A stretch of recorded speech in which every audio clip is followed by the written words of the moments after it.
Despite Remiel taking the spotlight in 3.1 as the Void Hunter of the patch, make no mistake, there's yet another agent that we actually need to address. See, in many social media posts and discussions about Sigrid, there's actually a few references to her strength being similar to that of a Void Hunter, and yes, I was also immediately taken back to Yixuan's release in 2.0 where we heard something similar for her. However, this aside, today I'll be breaking down and explaining Sigrid's real value, if her Mindscapes are worthwhile, and also showcasing everything you need to know about her. But if you haven't already, subscribe to support the channel and let me know whether you're pulling for Sigrid in version 3.1. As a reminder though, footage from today's video will come from the creator beta server, so things are subject to change. Without further ado though, let's get straight into it. To keep things simple, Sigrid does feel similar to that of Evelyn, and though she does have a few special features in her kit that sound complicated at first, they really aren't in practice. With this though, the general gameplay goals for Sigrid are to generate her unique resource, consume said bar with her held basic attack, and repeat. That said, what makes Sigrid more complicated is the fact that she does fill her unique resource completely with a dodge counter or defensive assist, and this means that you'll have to do some testing and experimenting to see exactly how you'll be able to maximize her damage and decibels before a stun window. Now let's take a moment to break down Sigrid's kit, what's important to keep in mind, and where her damage actually comes from. Sigrid's core passive considers the 4th hit of her basic, EX special, dodge counter, assist follow-up, chain attack, and ultimate as unbridled spear attacks, and this is important to Sigrid because if she performs any attacks that fall under this category while she's not in her enhanced state, she will enter said state instead and gain 1 use of basic attack converging spear. Hitting enemies with this converging spear stack while in the aerial patrol state though will extend its duration based on the current stage, with 8 seconds at stage 1, 7 seconds at stage 2, and 6 seconds at stage 3. When the enhanced state ends though, Sigrid's converging spear stage will decrease by 1, with the minimum being stage 1, and to add to this, activating or refreshing her enhanced state increases her crit rate by 66% for 8 seconds up to 40 seconds. This of course means that you won't need much crit rate at all in this character, and this will naturally affect how you build her, and you don't want too much crit rate as a result. As for her additional ability, this activates when there's a stun or support agent on the team, and this ability grants her 120 flat attack, scaling with her agent level, and increasing by 12 attack per level up to a max of 840. Additionally though, Sigrid will deal 15% more damage when attacking enemies in the contamination state. As we move to Sigrid's basic attack, yes, this is where a lot of her damage comes from, outside of course using something like her ultimate. This is a 4-hit combo that deals ice damage, but the 4th hit here again is considered an unbridled spear attack, which is relevant again as this will allow us to stack our damage and deal more damage later on. On that note, in terms of specifics, holding down the basic attack button while Sigrid is in the enhanced state allows her to perform the ability known as converging spear. This attack deals massive ice damage based on the current stage that she's in, similar to that of Nangong Yu, and each use will advance converging spear to the next level, cycling from stage 1, stage 2, stage 3, and then finally stage 1 again. While charging the 1st or 2nd stage of converging spear, Sigrid can block incoming attacks with her shield, and successfully parrying an attack here will cause her next spear to deal increased daze, refresh her enhanced state, and increase her converging spear stage by 1. Afterwards though, she can immediately follow this up with converging spear by simply pressing the basic attack button again. But to summarize, yes, you're basically waiting for her unique resource to fill, and afterwards you can then perform a held basic attack, though you'd ideally want to use the 1st or 2nd stage to parry an enemy, while the 3rd stage is not only faster but also deals more damage. Sigrid's EX special is just a series of forward stabs. However, when this is used when in the enhanced state, her EX special has reduced energy costs and deals increased damage, while also being a decent way to avoid the long animation of some of her other abilities. In terms of her assist and dodge, these are pretty standard, but as we touched on again, you will want to use her assist and dodge when possible, as this will again fill your unique resource and then allow you to perform a held basic attack. As for Sigrid's chain attack, this deals massive ice damage and also grants her the tempered effect, and this will increase the damage dealt by converging spear by 20%, which is huge again as this is one of her main DPS abilities. When she hits a stunned elite or boss enemy though, the current stage of converging spear is recorded and Sigrid enters into another enhanced state. Now this super state is most relevant as this then allows her to use converging spear up to stage 3, and afterwards she can then leave the state safely. Now as a bit of a teaser and something that I'll be touching on in the combo section, it is also worth mentioning that using converging spear or her held basic while in the super state will not actually trigger a chain attack, and this is relevant for those looking to play manual chain or trying to squeeze as much damage as possible in a single stun window. Lastly though, Sigrid's ultimate deals lots of damage of course, but as this is also considered an unbridled spear attack, this too allows her to then follow with a held basic attack. As for skill priority, you'll upgrade Sigrid's core skill first, followed by her basic, and after this level her EX special and chain evenly, though though honestly her assist and dodge are both pretty important, and in fact basically every ability in Sigrid's kit is quite important, as again you'll pretty much be using every single ability in her kit in order to generate her unique resource and then use it through her health basic. Now let's move to Sigrid's gameplay goals and combos.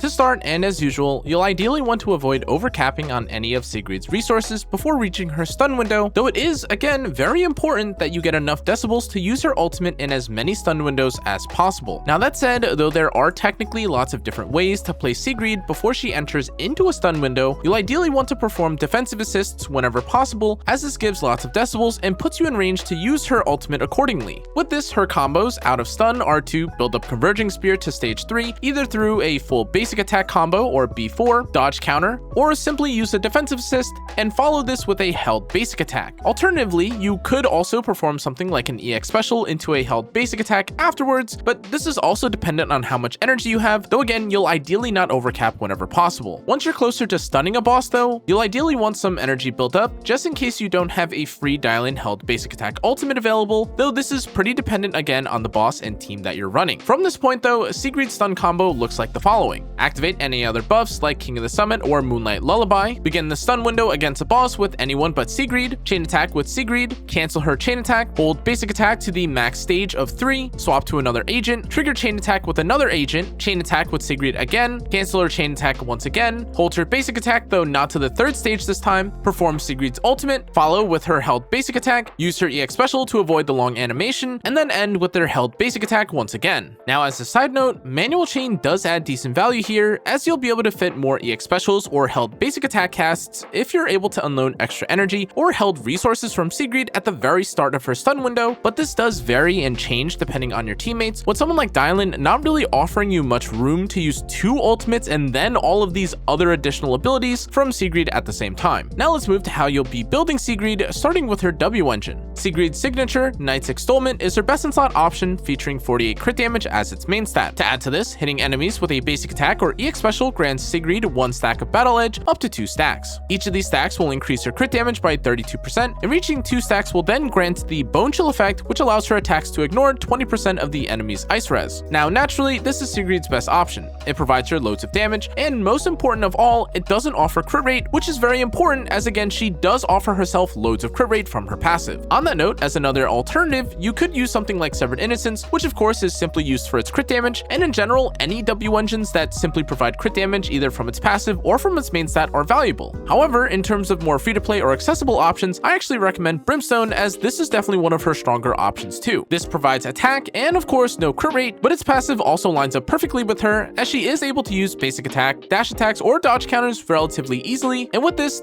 is only around 20% worse than her signature. Of course, the gap here gets closer, assuming that you're able to reach something like rank 5 of Brimstone, but next we have Starlight Engine, which is another decent option too, providing 25% attack as its main stat. Similar to Brimstone, this also increases attack in general, but combined with its craftable nature, this is not only decent, it's also highly accessible and beginner friendly, making it a solid starting point for anyone who's going to be picking up Sigrid for the first time in the version, assuming you don't have access to other options. Unfortunately though, this is still a 30% gap roughly to her signature in performance. As for her 4-piece options, Sigrid actually has a few to choose from. She can use Dawn's Bloom, Hormone Punk, or Puffer Electro when used with Dylan. Now, though the performance of each set varies, I definitely prefer something like Puffer Electro, especially again if you're using her with Dylan, but otherwise the performance of said sets is pretty dependent on the fight or how well you're able to maintain something like Hormone Punk's buff. However, as we move to 2-piece options, Sigrid has a few flexible options, though again you do want to avoid something like crit rate. That said, again, you could use something like Branch and Blade Song for the additional crit damage, Notes from the Chain for increased ice damage, Astral Voice for additional attack, and Puffer Electro generally speaking if you aren't using Puffer Electro as your 4-piece. Otherwise, if you want to replace something like Astral Voice with Hormone Punk or any ice damage percent with another ice damage percent set, of course these work too. As for Sigrid's main stats, you'll want crit damage or attack percent on slot 4, ice damage bonus, pen ratio, or attack on slot 5, and definitely attack percent on slot 6. As for substat priority, you'll definitely want to focus on crit damage first, followed by attack percent, with flat attack and pen ratio as secondary, and if you still technically need it, you could always look for something like crit rate, though again, you really don't need much crit rate whatsoever. Lastly, for Sigrid's stat goals, you should be aiming for around 3000 attack, 100 crit rate, and 230 crit damage, but the stat line can vary depending on your W engine and the 2-piece set that you have. For new or players that are trying to build her basically on day 1, a more accessible goal is to have around 25 to 2700 attack, 85 crit crit rate, and roughly 150 to 180 crit damage. As we move to our teams, a quick reminder that I'll have a whole video dedicated to Sigrid's recommended teams and how they perform, but with this out of the way, here are the highlights of what to expect with Sigrid. For stunner and support teams, Sigrid performs very well across both Shield defense and deadly assault. Sigrid, Dylan, and Suna lead this with a 40,300 in Shield defense and a 57,200 in deadly assault, while Sigrid, Norma, and Suna performed even better in Shield defense at 41,800, though its deadly assault score did drop slightly at 52,000. To be clear about this score discrepancy though, these are much closer teams than you'd imagine. However, as for Sigrid, Lighter, and Suna, this was another very strong team as it scored a 38,700 in Shield defense, but a massive 50,000 in deadly assault, making Dylan and Norma the stronger stunner options based on these results, but honestly, kudos to Lighter. As for double support teams, Sigrid saw a noticeable drop in performance compared to teams with a dedicated stunner, and this was shown directly with Sigrid, Suna, and Astra Yao scoring a 35,500 in Shield defense and a 40,900 in deadly assault. Alternatively, you could have also used something like Sigrid, Nicole, and Astra with a 33,400 in Shield defense and 38,800 in deadly assault, while Sigrid, Sokaku, and Suna still scored a 32,000 and 37,000 respectively. From this though, while it was clear that double support was definitely viable, it was also clear from these results that Sigrid generally benefited most from having a dedicated stunner. As for a double stunner team though, Sigrid, Dylan, and Norma had the highest score in Shield defense with a staggering 42,600, while also reaching 45,000 in deadly assault. Meanwhile though, Sigrid, Norma, and Lighter scored a 38,200 in Shield defense and a 43,800 in deadly assault, followed then by Sigrid, Dylan, and Lighter at 39,400 and 42,800 respectively. On that note, I did want to mention specifically that having access to a stunner, especially in Shield defense, led to much better results, and with this, Dylan and Norma had the strongest combo here based on said results, but I did also want to highlight that lacking a support here did also result in lower deadly assault scores. Now, as we compare Sigrid to other ice attackers, she was definitely much better than both options at the moment, and it didn't matter whether she was doing this in Shield defense or deadly assault. Sigrid, Dylan, and Suna, as I touched on earlier, had a 40,300 in Shield defense and a 57,200 in deadly assault, which was nearly 12,000 and 27,000 higher than Ellen, Dylan, and Suna at 28,600 and 30,000 respectively. Alternatively, compared to something like Hugo, Dylan, and Lycon, Sigrid still had a staggering 11,000 higher score in Shield defense and a 36,000 gap in deadly assault. Moving past this though, something like Sigrid, Norma, and Astra Yao also still scored much higher in Shield defense and deadly assault with a 38,400 and 48,000 respectively. This was also 10,700 higher in Shield defense and 23,500 higher in deadly assault than Ellen, Norma, and Astra Yao, but even against Hugo, Norma, and Lighter, Sigrid still had a massive gap of 13,000 and 26,400 more in deadly assault. Now, to add a bit of a disclaimer here, yes, the current buffs do definitely favor ice-specific DPS, who also benefit from dealing most of their damage from basic attacks, but even this aside, the results were pretty clear in showing that Sigrid is performing much better than basically any other ice attackers, as again, she's constantly scoring around 10,000 or more higher in something like Shield defense, and sometimes between 15 to even 30,000 higher in deadly assault, showing at the moment that Sigrid is definitely a massive upgrade in terms of DPS and performance in this scenario at least. Now let's move to Sigrid's Mindscapes. The first increases the duration of Aerial Patrol Spear, aka her enhanced state, and this raises the stage of Converging Spear after performing the third hit of her basic. However, if the number of hits exceeds the stored Converging Spear limit, her next spear will instead deal additional ice damage that scales with Sigrid's attack. Her second Mindscape increases the pen ratio for both her Unbridled Spear attacks and Converging Spear, aka most of her relevant damage, and this will also improve her decibel generation and further extend the duration of her enhanced state. As for Sigrid's fourth Mindscape, this increases her damage whenever she activates or refreshes the enhanced state, and lastly, her sixth Mindscape allows her Converging Spear to deal additional damage when it hits an enemy, with a multiplier scaling based on its current stage. This also allows Sigrid to repeatedly enter the Formation Breaker state while using her chain attack against the same stunned enemy for extra damage, but to add to this, Converging Spear activates faster now while Sigrid is in Formation Breaker, aka the super state. Now, when considering Sigrid's Mindscapes from a value perspective, M1 and M2 are pretty decent and account for a rough 30% overall damage increase, but if you're deciding between something like M1 or pulling for her signature, the signature is generally better investment thanks to its strong synergy with her kit, the easier to obtain rate of 75-25 as opposed to 50-50, and the valuable team-wide buffs that it provides. Otherwise, if you're looking to invest heavily into Sigrid with something like her Mindscape 6, this of course does add a pretty significant amount of DPS, but as usual, this is the sixth Mindscape. Lastly, let's look at Sigrid's pros and cons. For pros, she's pretty easy to pick up and play. She doesn't rely too heavily on her signature. She can perform decently with lots of different teammates, has several disk drive sets to choose from, and she also doesn't really need to focus on crit rate pretty much at all. However, as for cons, ironically enough, she can actually feel difficult to build since you now need to actively avoid a stat in the form of crit rate at times, but she can also require a decent amount of restarting in order to perfect a run similar to that of Evelynn. Now, despite Sigrid actually having pretty impressive scores, even comparable to some of the better S-rank limited DPS on release, we do have to address the most obvious concern here: who even has resources left after pulling for Remiel? Jokes aside, it's clear that Sigrid does actually outperform many other DPS in the game at the moment, regardless if you take into account the current endgame selection or buffs that are obviously favored for her. However, as characters like Ye Guang have recently rerun, and as Anomaly continues to be strong in the current endgame rotations, it can definitely feel difficult to justify pulling for Sigrid soon after. That said, it's true, her damage is pretty impressive, matching that or even exceeding the likes of Starlight Billy or even Seed with Cecilia at times, whom many would consider to basically be the two best options excluding Void Hunters in terms of crit DPS. To add to this though, if you're someone who's lacked an Ice DPS option and have skipped Ellen, Hugo, or even Yadhari, Sigrid can definitely slot in and replace any of these options. I do want to preface, however, that Ellen and Hugo are really on a completely different level than that of Yadhari and Sigrid, as honestly, Yadhari still performs very well against the likes of Wandering Hunter or Thrall if you have access to her, but otherwise, also trying to compare someone like Sigrid, an attack agent, to a rupture agent like Yadhari can be kind of tricky and nuanced, or otherwise, really, Sigrid does completely blow Ellen and Hugo out of the water. All this aside, however, as usual, you're more than welcome to pull for whoever you'd like. That's everything you need to know about Sigrid though. Thanks again for watching. I wish you all great luck on your pulls. Stay safe, stay healthy. Good night.